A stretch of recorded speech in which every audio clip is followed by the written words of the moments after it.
Hello everyone, Zelleranth here, and it's been just under a week since the launch of NTE, and I thought now would be a great time to give my first impressions on the game overall, and to kind of just give some of my background with the game. Unlike a lot of my gachas that I play, I kind of went into this game a little bit more blind, as I was very, very busy with my job.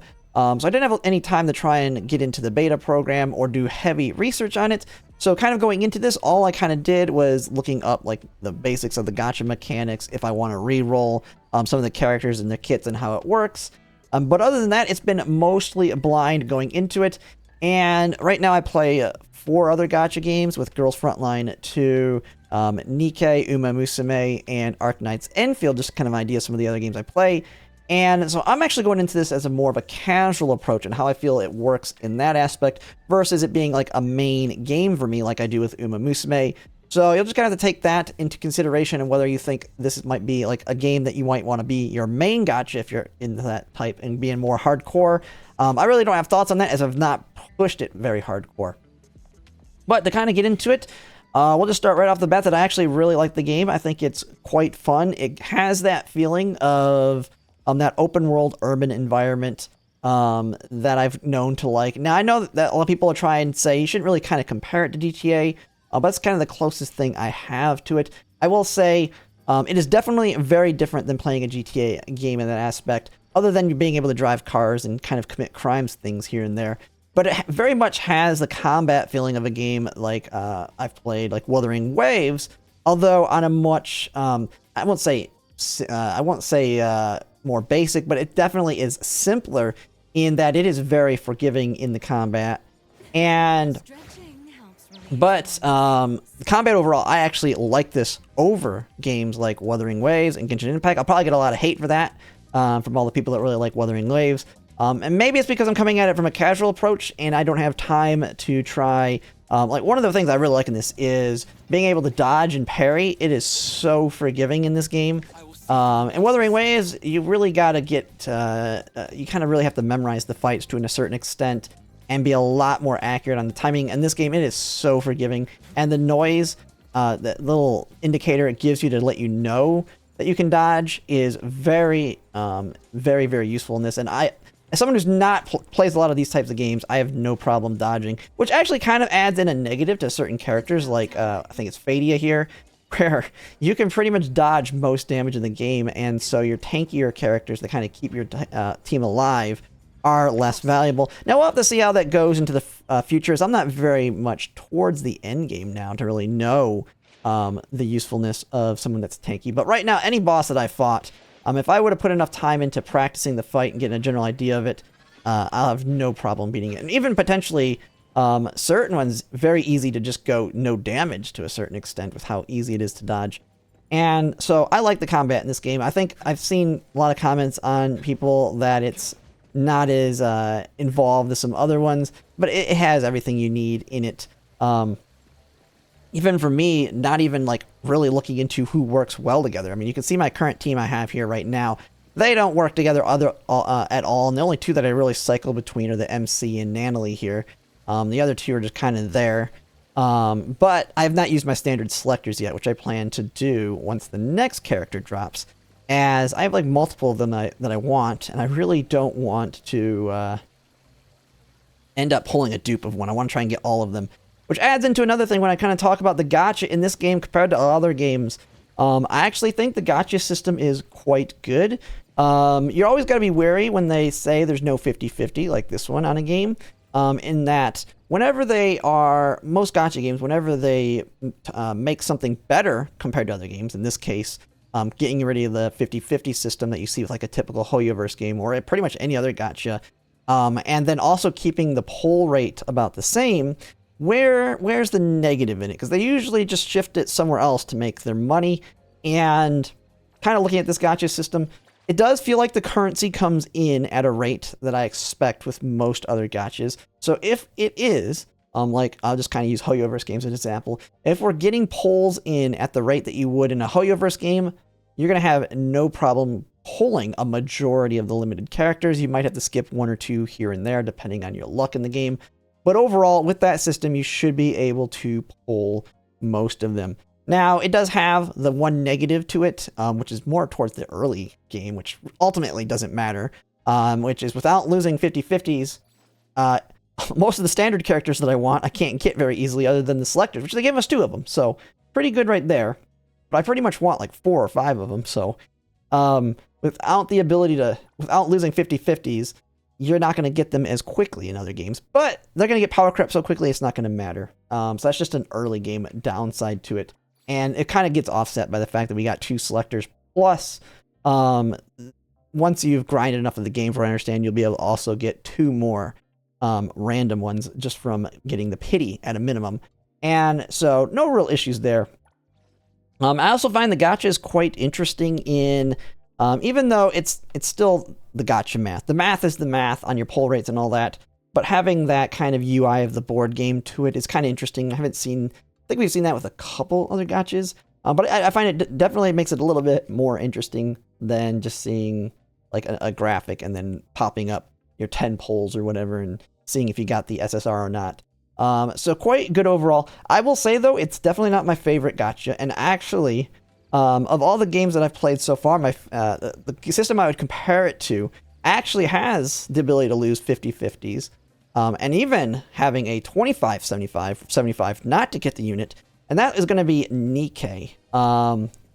Nikkei's is definitely, if you've probably heard me talk on any of my streams before, my favorite gacha system of all the gacha games I played. Some people probably disagree or agree with me, but in that game, I mean, they're just handing you out pulls like crazy, and all the characters get added into a standard pool, which then they have a wish list which you can select which ones that you specifically want. Out of, I think it's 20.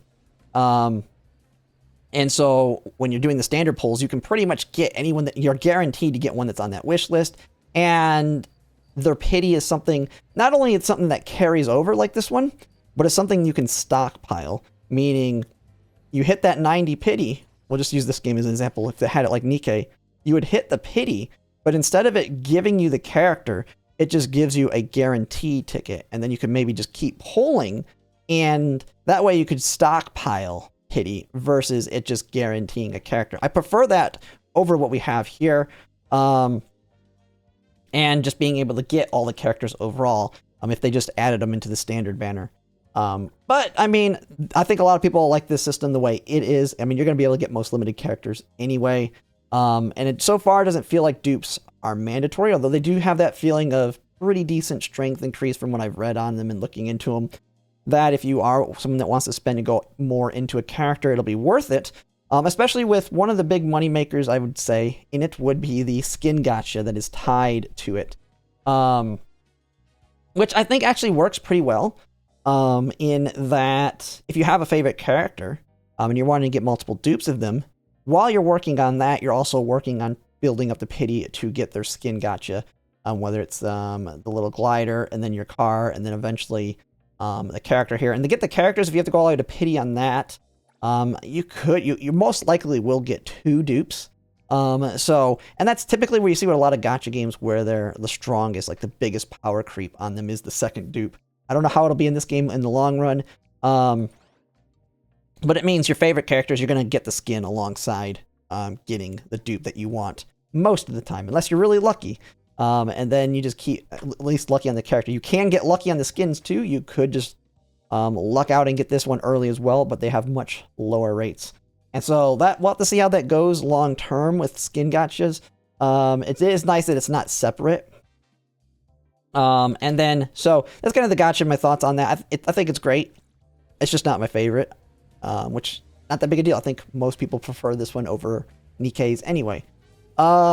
And then when it comes to the actual gameplay outside of combat, I think there's a lot of stuff to do in this. Kind of going into it without having a lot of knowledge of everything to do, having not played the beta and looked up guides on what to do first to like min-max leveling up all your different stuff that you have. I will say it can be a little bit overwhelming, but it's overwhelming in like a good way. It definitely feels like there's a lot of things that are just a long-term grind that don't need to be done like immediately. I kind of speak mostly to this like City Tycoon stuff.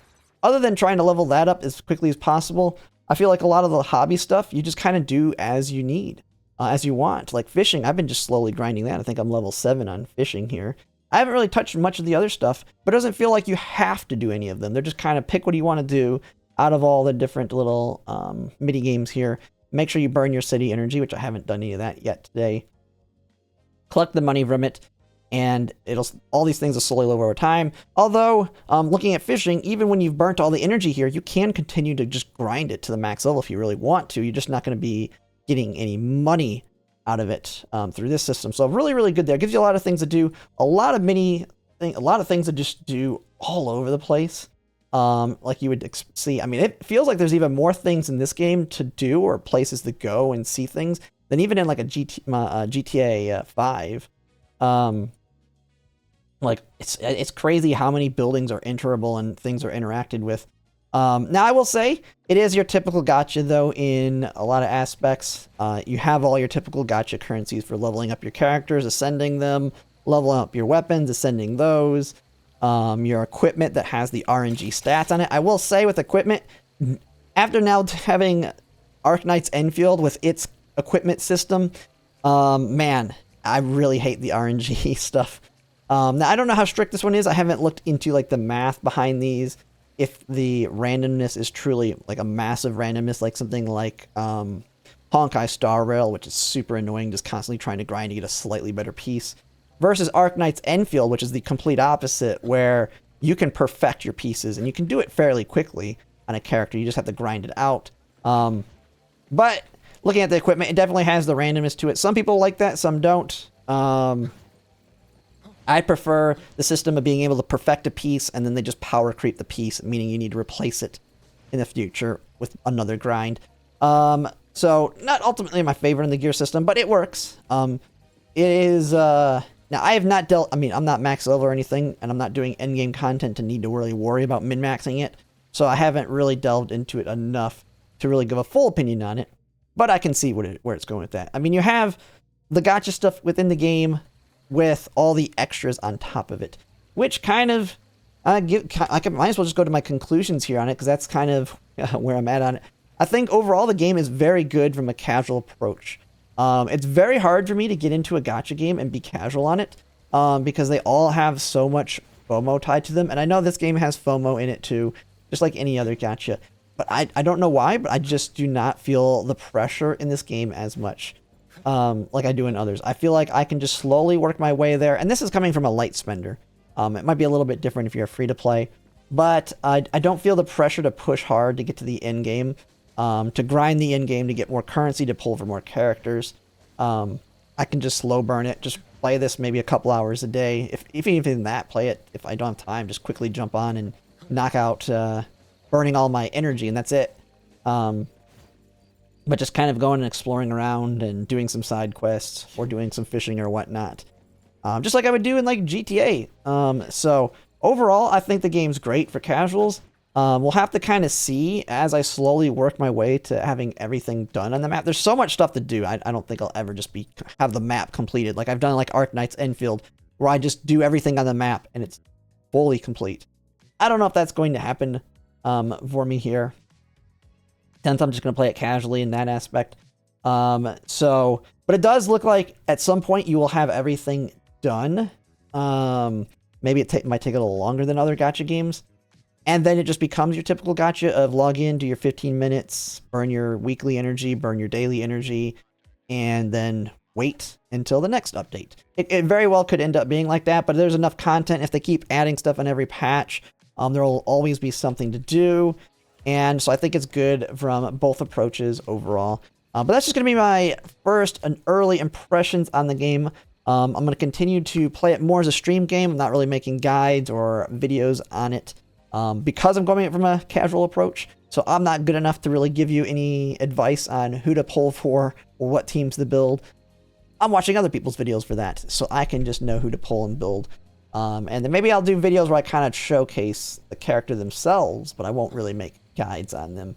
But that's going to be it for now, and if you like my content, if you could like, comment, subscribe, it really helps, and thanks for watching.